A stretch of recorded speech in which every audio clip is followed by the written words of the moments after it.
All right, as we pile in from the last session, we will get started here in a second. We'll just wait for Big Marker to catch up with the system.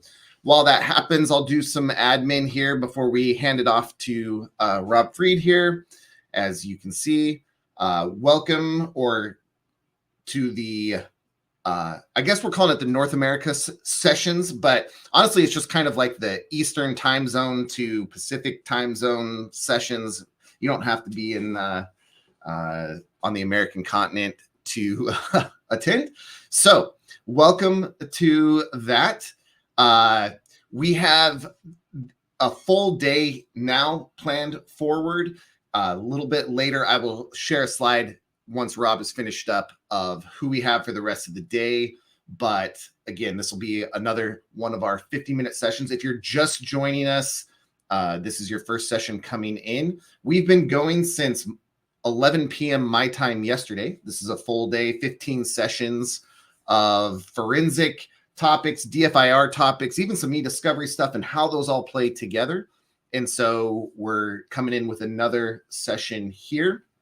Just a little bit of housekeeping before I hand it off to Rob.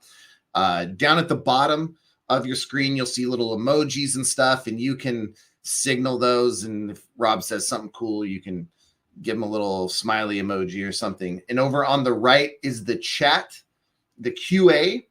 We will have some polls that will pop up through the thing. Again, please fill those out and let us know, what you think about those. And then also, Rob has been generous enough to upload a copy of his slide deck in PDF format. You'll see those in the handout there. It should be popping up now. And then also, and Rob can share some more information on this when he gets going. He also was generous enough to share an article that he has recently written for PI Magazine. So that is up there in the handout section. It should be over there on your right. Now, I'm going to be quiet now and hand it off to Rob. Rob, thank you, and welcome to Exterro Inform.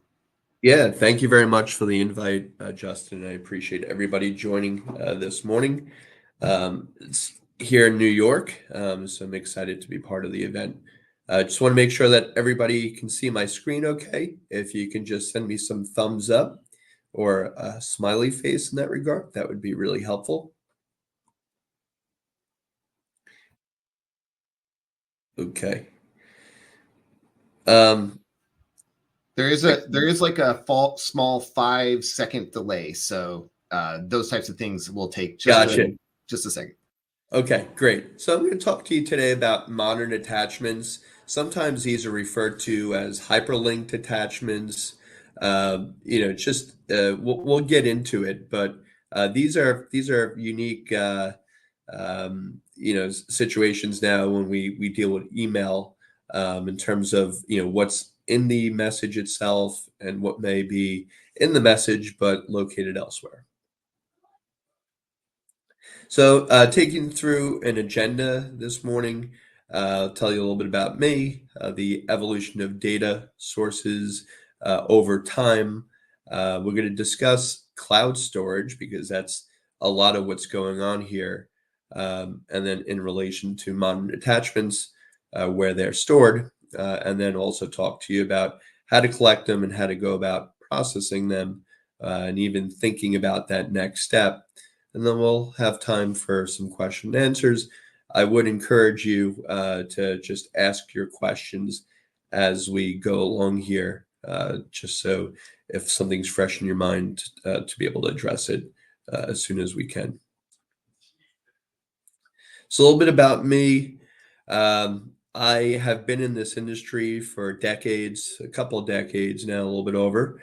I'm currently the head of forensics and investigation for an e-discovery services firm, Sandline Global, based out of New York, where we have a lab, but we are a global company with offices also in the DC area, in Taiwan, and elsewhere. We have colleagues throughout the EU. So it's a really a nice close-knit company. I joined here about 4 years ago from a larger provider, and got tapped to set up the forensic shop here and then bring everything in-house. I was previously with the National White Collar Crime Center. I'm a native New Yorker. I moved to West Virginia for a few years. I got some great experience there. I have some lifelong friends there that I keep in touch with. Many of the colleagues that are either at Exterro or were there previously. It's just been a great career ride having that background. I am an academic, not law enforcement, but I've been fortunate enough to meet people across all the different aisles of forensics, private investigations, which I'm also a private investigator in New York, Michigan, and South Carolina, as well as e-discovery. Like Justin said, I do publish a lot. I'm a contributor and top PI as per PI magazine for 2024. And I keep putting out content, love to contribute to the industry. And I have another book actually coming up in the next couple of days here. So be on the lookout. Some of the other books that I've created, I use the name Forensic Data Collections 2.0. That's kind of my trademark there.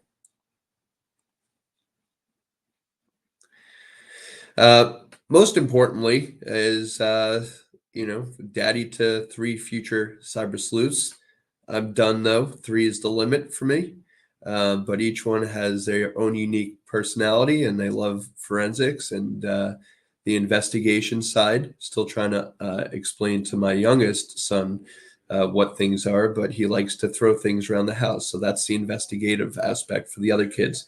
Find what he threw around. It's been fun. So the way that we have to look at data is through its proliferation over time. I've been doing this, like I said, for decades. So when we first did this, we were looking at computers and we were looking at network data and we were looking at thumb drives and things like that, even tapes, and tape backups and things like that. And it's progressed to phones. We used BlackBerry software to make copies of BlackBerries, and then it's progressed into document management systems, databases, proliferation of Oracle, SQL, and then we keep going into more and more technology that may be proprietary, but looking at different websites that get created and what needs to be scraped or preserved off of those. Now we also have technology such as Internet of Things and social media. Big topic these days happens to be a lot to do with phones and whatnot. But let's not forget all the other data sources that we come across during our normal day of investigations or litigation. So cloud storage, I do all my content, with really giving you the nuggets of information on what you need to know. I think it's really important for everybody to be aligned on things that you need to consider, things that are going on with these particular data sources that are really important. So when we talk about cloud storage, we're going to talk about it and kind of I'll ease you into it a little bit. So, cloud storage services, they're in the business of allowing you to basically store your data and make it accessible across the board for you so that as long as you have an internet connection, you can tap into it with your phone, with your computer, with your tablet, with your TV.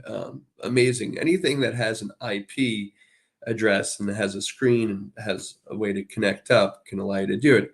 Now, the challenge is, especially for litigation, is where's this data stored? It could be stored around the world. That's the unfortunate piece of all this stuff is that no longer is it within physical, hand reach to us. So when we look at, understanding this in context, right? People don't necessarily understand where their data is going and how quick it may be to pull it down. And it's very, very interesting. I always find it interesting as well that we deal with a lot of high profile people, personalities, and whatnot, and everybody's security conscious. And most of the time, we all want to be in control of our data, but we use services like Gmail and other services like Yahoo and things like that, Dropbox. And are we really understanding, all that's being done? Treasure, it's another one, to secure your data, and make sure that it's in good hands. But we lose some aspect of control. The access may not be immediate as compared to an on-premise solution. So these are things that we have to think about, in explaining this to our clients and who we're working with. Now, this concept of cloud storage has been around for decades because this had to deal with how people were sharing information. They were sharing it through diskettes, or they were sharing it through thumb drives. People started to kind of find ways to transfer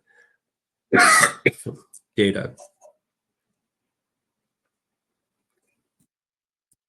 And some of these services, like you send it, box.com,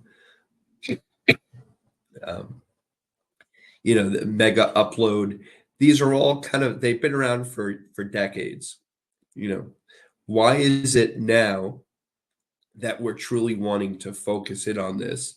Well, it's become a little bit of a challenge because we find that although people are using these services to circumvent, caps, limits on email, um, there are some challenges that we need to make you aware of. And, this is my point is that this is not a new type of technology or something that, we haven't really come across as practitioners in the past. It's just been a little bit different. Cloud storage is used by billions of users. It has the ability to help us get over any, like I said, size limitations, things like that. And it takes the need to really focus in on local storage as compared to, now looking at external media, external sources. So for example, you could use a cloud attachment, like we're going to see, to get over your 25 megabyte limit on your email, or maybe it's a specific file type that is not being able to be permitted to be sent through email, things like that. The challenge with some of these cloud storage services is depending on your subscription model, you may have a lot of it, you may have limited, you may have limitations. And so we have to take that into consideration as well. And it also comes into play for our forensic analysis, because based on the type of ask that we have from our clients or from investigative standpoint, we have to make sure that we're able to do some level of logging or auditing if we're asked to do that as part of the scope of our investigation or our engagement with our clients. So modern attachments are attachments that are present in terms of the email, but they're not physically attached to an email. So when you attach an email, you're browsing to your local computer. You're saying, this is the file I want to choose. I want to send this along with the body of my email to the recipient. And then, it gets sent along. You can see that there are different ways that gets represented here. Some are in hyperlink, others show up differently. For example, these are within Outlook, and the recipient can view, they can comment, they can interact with the file once they receive it. You've given access to them. Some of the ways to identify these modern attachments, especially if you're working in investigation, is looking for specific keywords such as shared, collaborate, link, and sometimes somebody's using OneDrive or Dropbox or Drive, Google Drive. You may see that as part of the subject. So I think that that's really important to highlight that you know not only are you looking for the content, but you're looking at ways to show that the modern attachments are there. They're present in the email that you're sending. In terms of data collection, there are a number of different tools that we can use on the forensic side. There are a number of different tools that we could use on the e-discovery side. A lot of them are starting to get into connectors. So you have like Relativity and Everlaw, for example, which have connectors built in that allow users to go and collect from different repositories that are supported. And then you also have native tools. You have Google Takeout, for example, Google Vault, and even Microsoft Purview, the e-discovery side of the software. The solution allows you to run searches. So we have a lot of different ways to do things. As a forensics practitioner, I'm always looking for the most defensible way, the one that's going to preserve metadata and also log the process. Now, there are some solutions that allow you to have a streamlined approach where you do a collection and it gets not only the message, but it goes out and gets that modern attachment. Just, I know it's not a poll, but can anybody think of what the equivalent of a modern attachment could be on the local computer in terms of how it operates? It's sort of like a way to get access to something by giving an instruction or a path.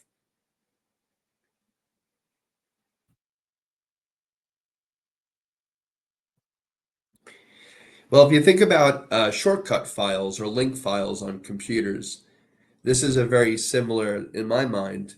That's right. Great job, Mel. So nice to see you on here. I appreciate it. So I preached this for years because people, again, hear the word modern, they think that this is a modern current issue. No, you have the ability to point somewhere else. Even a web link in an email is pointing you somewhere else. You all have your websites on your signature or a way for you to kind of connect to different external resources.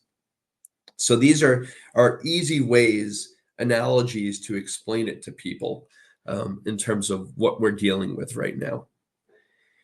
Getting a collection of this data, as we talked about, because it relies on a third party, potentially cloud service, you have the email aspect of things, and then you have the attachment uh, standpoint of things. Now, Microsoft has OneDrive, Google has Drive, right? And if you're sharing within the same platform, that's really helpful. But again, it depends on what you're dealing with. If you have a company that's pretty prolific in terms of a specific type of uh, third party, like Box.com is pretty popular and Dropbox for business, then you have to think about that as well. These that run through these processes to collect this data all have different formats too. So it's really, really important to think ahead, not only just a strategy of how to bring the data down to export it, but also how is it going to be used in the grand course of things for your client. So there are some tools, like I said, that specifically on the forensic side, uh, include those attachments for you. They'll go out and they'll bring any of the attachments that are normally just physically attached to the document or to the emails. And then there's other software that's out there, other tools that go out and they fetch any of the Google Drive, for example, or in the Microsoft OneDrive environment, for example, right? And this is really important to realize that this is all kind of internally done through tapping into the APIs, the back end, and they're able to kind of make that happen. So there's a lot of possibility there in terms of what these tools could do. But we, as a first step, should really take the initiative to figure out and to discuss with our clients, with our, investigators, that, you want to see if hyperlinks, if modern attachments are being used in that account. Because if they are, then you may need to use a different approach. Just because you say you collect in a mailbox, you'll come back and just like that link file that was sitting in a folder, just because you collected a link file doesn't mean that you collected that file. You got the link file that tells you where it is, but you didn't get that file. So pre-data collection query provides insight. And I will say I'll offer some collection advice as well, because it's sometimes very overlooked. We have these tools. We're very comfortable with the tools. Do we want to trust the tool? No, there's always two ways to do things. As a matter of practice, I run my team here at Sandline. I want my examiners to always go look at the account physically before just running the acquisition. Same thing with cell phones, right? Everybody's doing remote collections these days. We're not physically in front of the phone. How do we know that everything that's in that collection is complete if we're not physically with that phone to see what the user sees on their screen? Very important piece. Now, take this a step further. Some tools allow you to not only get the attachment, but they give you the option of getting a specific version of that attachment, right? So there are ways that we can get the document as it was sent and see what other versions that are out there. We'll talk a little bit about some of that nuance there in doing that. But there are new rules and regulations, especially in the HSR litigations, where companies are looking to get together, and there are new rules talking about what versions of documents need to be collected. And this is it's a very important aspect of things currently. So the question is, are attachments included? Let's think of it from a Google standpoint.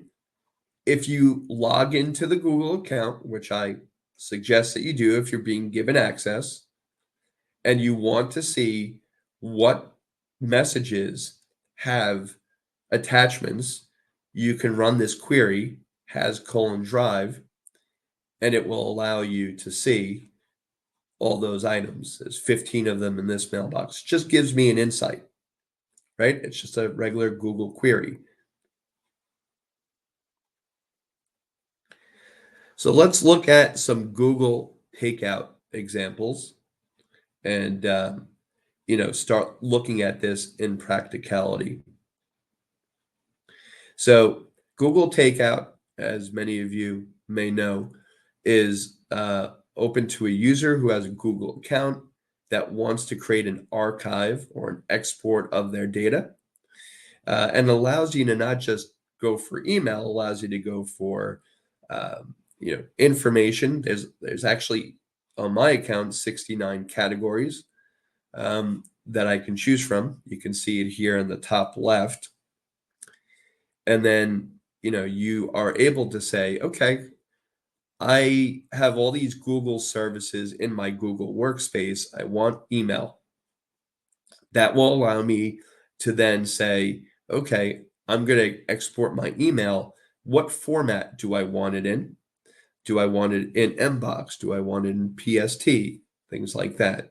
And then other settings that are related to it, other information will be presented and exported down as a JSON file. So this is a takeout.google.com. Within the user's mailbox, I am asking it to select just email. I want to export it once. It's going to put it in a zip file for me. That's that Mbox file that I selected. It's going to break it down into 2 GB chunks. And then once I initiate it, it says, I'm going to create a copy of the data from your email.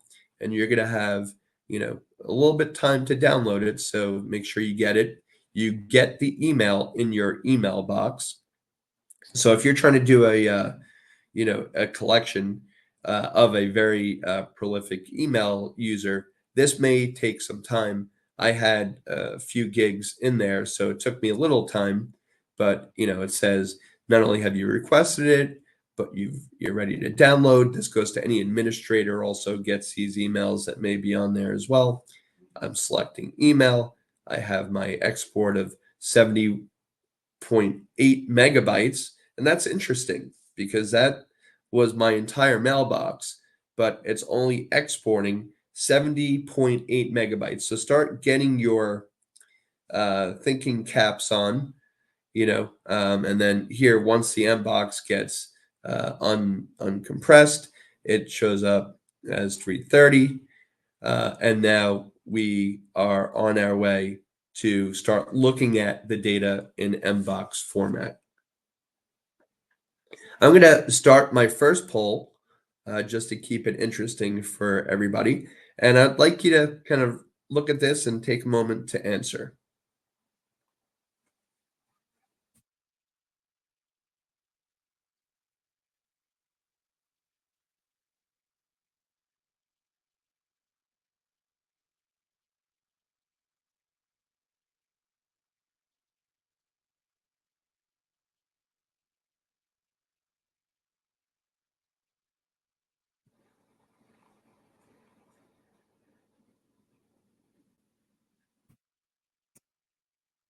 Looks like we have a lot of people in 365, a lot in Gmail, which is expected, and Slack also, and Teams also show up here in terms of what services we use.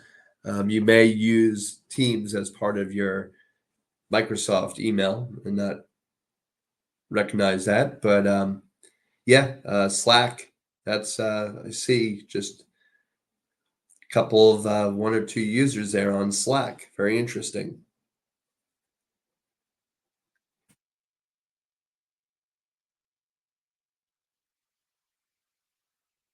Thanks, Justin. Yep. That was a great assessment of,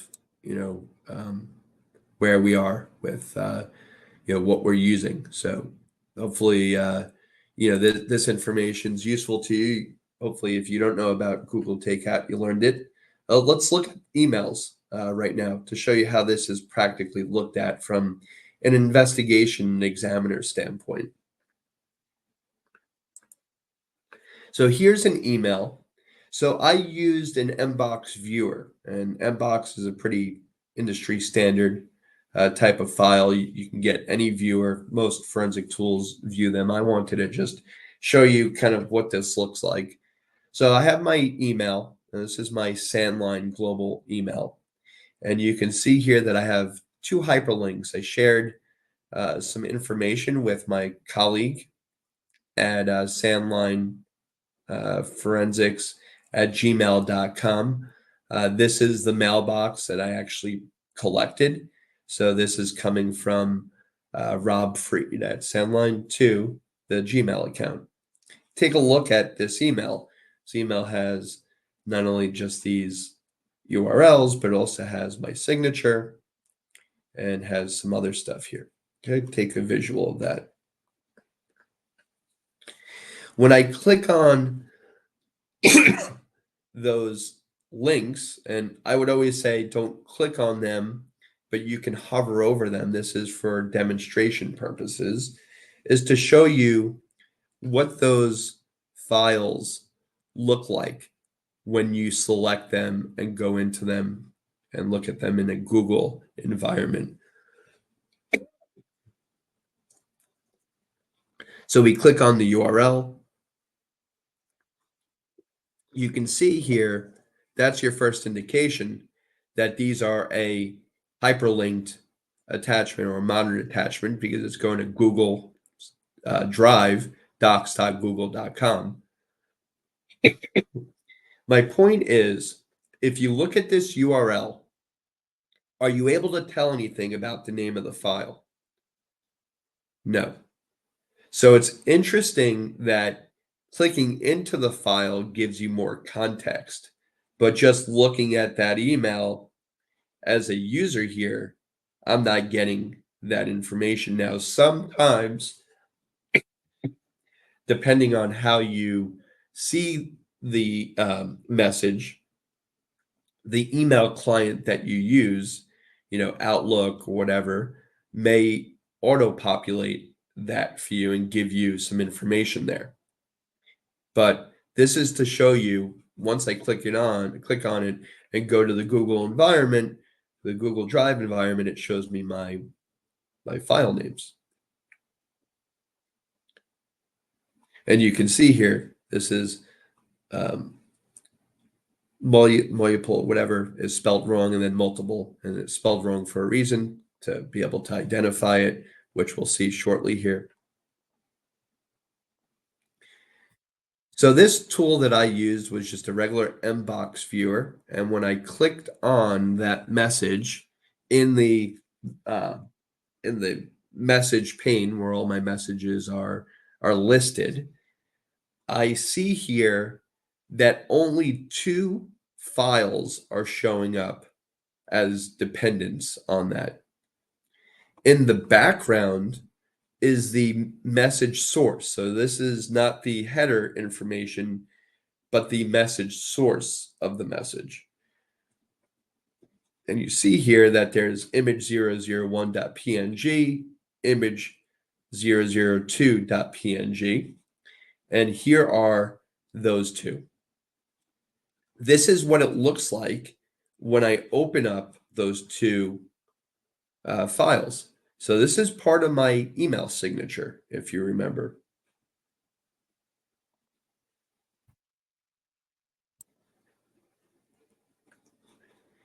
Here's the second example. Here's my email that I sent to, it was from a Gmail account to my, from my Gmail, one Gmail account to another Gmail account. I have many Gmail accounts, apparently. So thank you. This is what you requested. Here, this is a situation where I'm sending 2 files. One of them happens to be a document. The other one happens to be a JPEG. I click on that in that message view, the message itself. And what do I see? I don't see any documents in here related to checklist.doc or jpeg.doc, although I do see it in the message properties in the source of the message. They do show up. So while we had attachments present in the previous export, why don't we have any attachments in this export? So the reason why is because I'm just checking to see if anybody responded to that. But the reason why is in the first example, I only have these because that attachment that I'm looking for in terms of the iCloud document, something's going on. Is that actually part of the email itself? No, it's a hyperlink.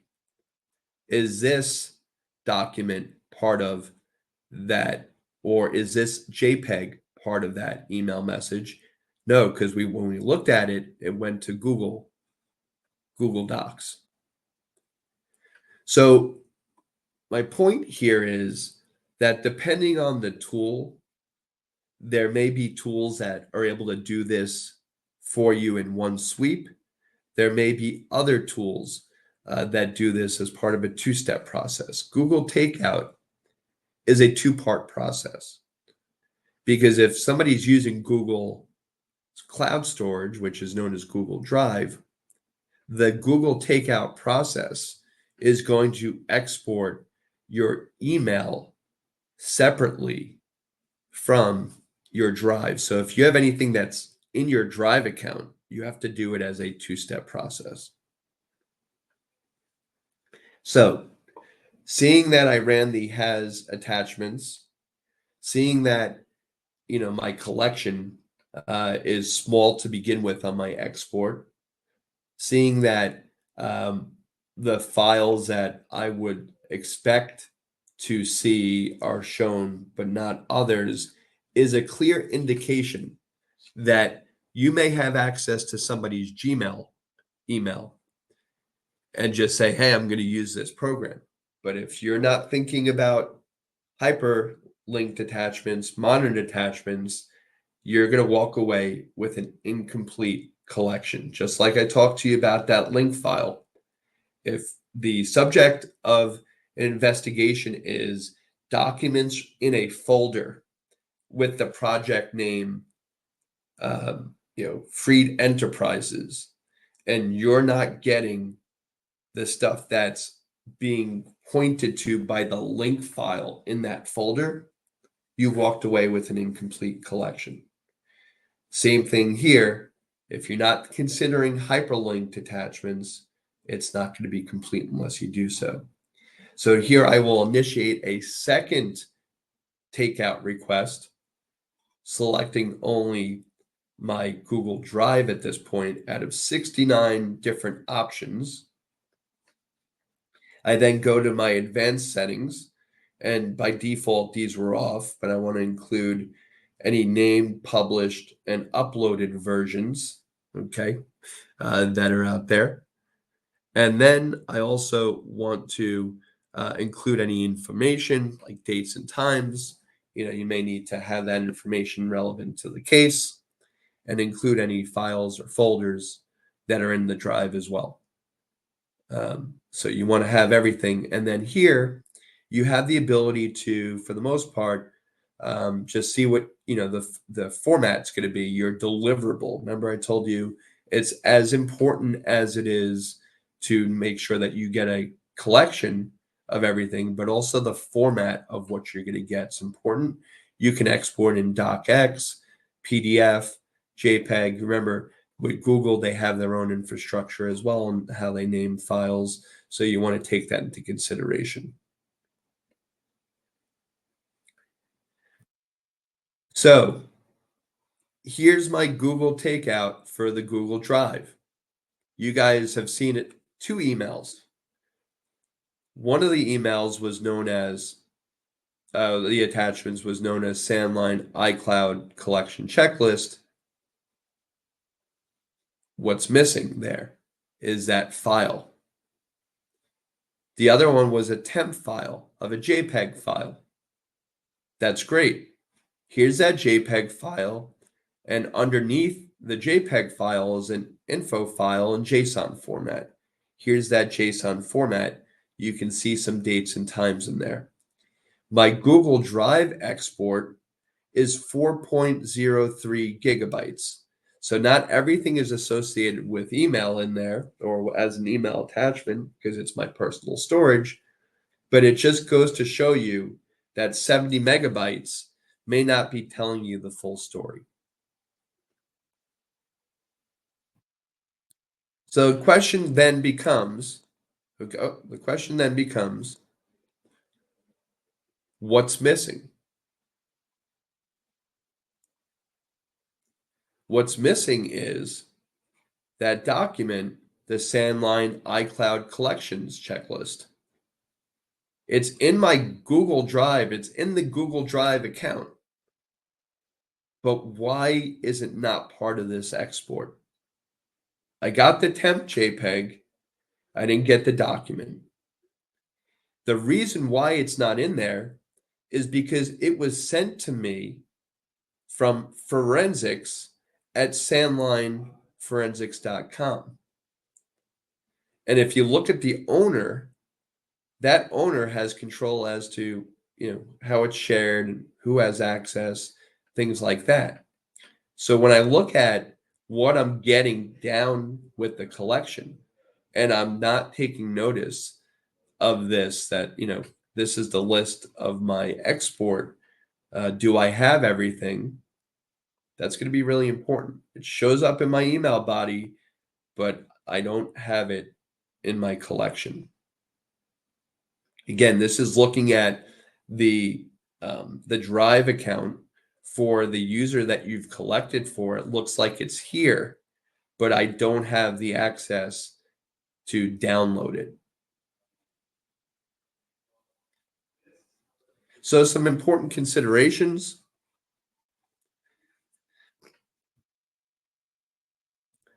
And there are several. It may be necessary to use alternate methods to collect data because there's compatibility. Not all tools support everything, so there may not be an easy button to do this. But I always say it's always easier to push data up to the cloud than to get data out of the cloud, because many proprietary systems, database programs, document management programs, they create a great product. And then when they hear lawsuits happening, they're like, oh, shoot, we may need to create a customized way for that to be done.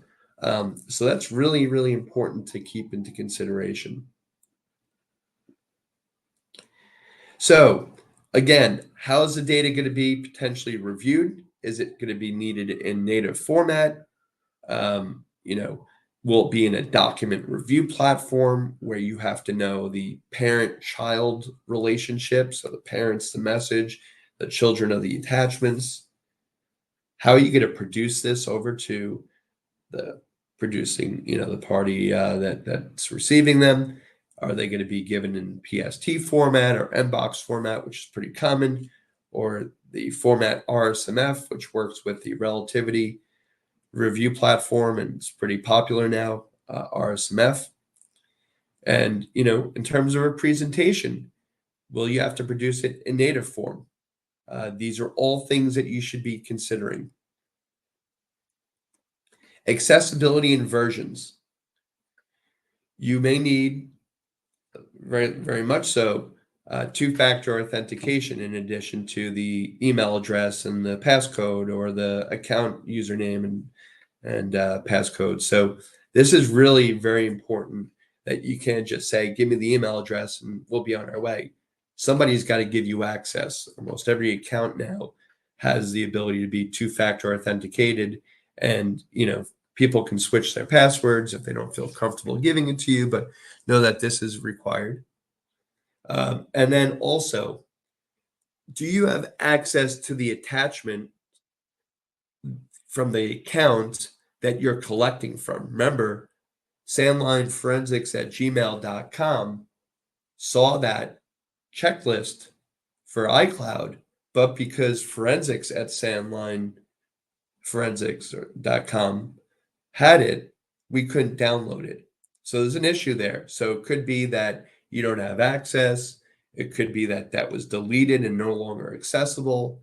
It could be that it was moved. We don't know. So timing is of the essence. Grab it while you can and make sure you're aware of these nuances. I'm going to put another poll out here really quickly. Tell me, in your work, and you're encountering this, what's a major pain point for those practitioners or those aware here that are looking at this important information?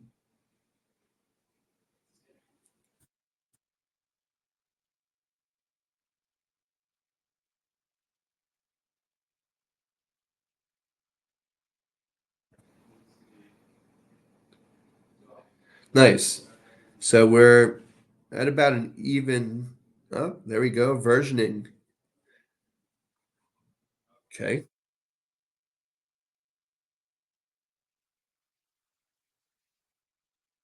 Give it a couple more minutes here, or a few seconds, actually. So it looks like we've got versioning as the main, and then deduplication. That's right, because if you have multiple versions of something, is the tool going to be smart enough to give you duplicates? And then what happens if you have versioning on top of that? Lots to think about. And like we just say here in the next bullet, there are different versions of the attachment that are available. Do you want the attachment, the version at the time that it was sent? Do you want another time, maybe the time before and or after it was sent? This can become very cumbersome because every version takes time to download, and that can take a lot of time. And is the attachment potentially stored somewhere else? Could it be on a computer, network share, in a backup somewhere? You need to kind of think about that stuff as well. If you can't access it anymore, or there's an issue with it, see if it exists anywhere else. So there's one last thing that I want to really stress here. And no matter who's doing the collection, and how much data you're talking about, if we all think about our Slack collections, we all download Slack and we get that JSON file, and then we have to go out and get the attachments. A JSON file is a couple of megabytes, maybe gigabyte, and then all of a sudden your collection's a half a terabyte because there's all these attachments that need to be gotten. So a lot of these providers, they could throttle you. They could have you wait a period of time. Remember Google Drive? Hey, you need to wait, and then once you get it, you've got a week to download it. If it's a lot of data, that's a lot of data, and Google will segment it into smaller chunks. But things that are beyond your control, throttling, things that, your data is elsewhere. It's not being stored by you. It's being stored outside of your four walls. So things are beyond your control. Set those expectations, set them early on, because if you've got deadlines, then you're going to have other issues explaining why this is taking so long and why didn't we talk about this before. So I leave it open for some questions and answers. There is one additional poll that I'd like you to take.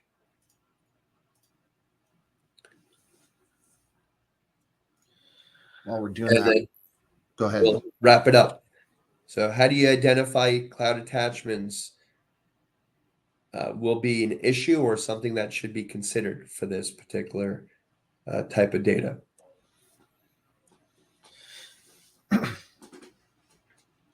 Do have one question. So whenever you want me to hit you with it, give people a chance to fill out this poll. I'll hit you with the question I have, and then we'll continue to check here up until time. So yeah, please do. So the question is, does the size of the attachment have an impact on whether the attachment is resident, if that's the right term, or remains in the cloud as a hyperlink, or is it totally just associated with the permissioning that you talked about? The size. Well, if it's being pointed to a cloud, it would most likely be in the cloud, right? Because that's where it's being pointed. Now, some people actually sync to their local computer as well. So if I send you a Dropbox and and you have a Dropbox and you move it into your Dropbox, but then you sync down your Dropbox to your local computer, then that's another source that we can go to. But the size of the download, really, it's meant to circumvent email restrictions more so than local computer or local media restrictions, if that Okay. makes sense. Yeah. You've got some poll results in there for you as well. See? Okay. The hyperlink. Remember, we want to look at the hyperlink and we want to hover over it. We don't want to click it because I don't want the feedback after this presentation say, Rob, we clicked on that link and I saw the document name. Hover over it and do some triage. But again, this is an indicator of the fact that you've got a modern attachment, hyperlinked attachment.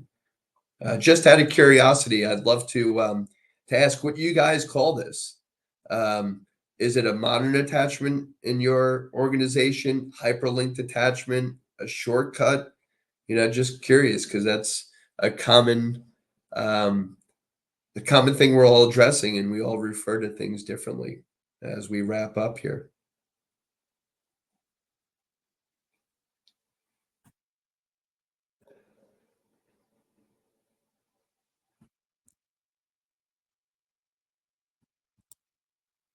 Okay. Oh, I was muted, but I was saying if it doesn't have multiple names, is it even a forensic artifact? It's got Right. whatever. It's in the Urban Dictionary. That's Yeah. it for forensics. Yeah. Or it may make its way over to Forensicpedia, so the wiki. Guys, it's been an absolute pleasure. Justin, I really appreciate you giving me the opportunity to be part of this phenomenal event. I've gotten some of the numbers from you. Congratulations on a really successful event. I wish you all the best. I wish that we keep doing this every year. I know how valuable sharing of knowledge is with everybody in the community. And, it's really important. Oh, there's one more question. What is the primary timeline driver for setting milestone expectation? That's a moving target. It depends on a lot of things. It depends on the service, James. It depends on the service, meaning your service, the cloud service. It depends on your ISP. Depends on the size of the files. All that stuff. There's just be careful in saying I'm going to get this done for you overnight. Don't go. Give yourself buffer. And if you want my honest opinion, I would give yourself a day buffer. Smart. I once did a collection for a comedian who is very, very well known, and the collection took longer than anticipated, and he wasn't a funny guy anymore. Still paid his bill, but you gotta just say this is technology. It's beyond our control. Whether Sandline does it or another provider does it, it's stuff that it's beyond our control. I see a lot of comical laughing emojis, so I appreciate that as well. Hope this was interactive for you. I'm a little bit under the weather, but was really happy to be here today and to be participating in this great event. You guys all take care. Be in touch. If you want to reach out to me, there's my link profile. If you click on that, that'll connect you with all the digital content that I create on forensicsbyfreed.com. And look out for the new book in the coming days. All right. Thanks so much. Thank you, Rob. Just closing up. What'll happen is I'm going to end this webinar. You guys are automatically going to be moved into the next one. And hopefully you're seeing my screen here. We just listened to Rob. We'll be moved over into Dave Williams, and that pattern will continue. Obviously, I know you guys are working. You guys have real jobs. But come and go as you want. It'll be the same link. So when you join back in, whoever's going at that time will be going, and you can jump in, ask questions, interact with the polls. So it'll be the same link. So hang on if you're able to. I'm going to end this one, which will automatically push you over into David Williams, and that'll be starting in about 5 minutes at the hour. So get a drink, bio breaks, whatever you need. We'll see you in a few minutes. Thanks again, Rob. Amazing presentation.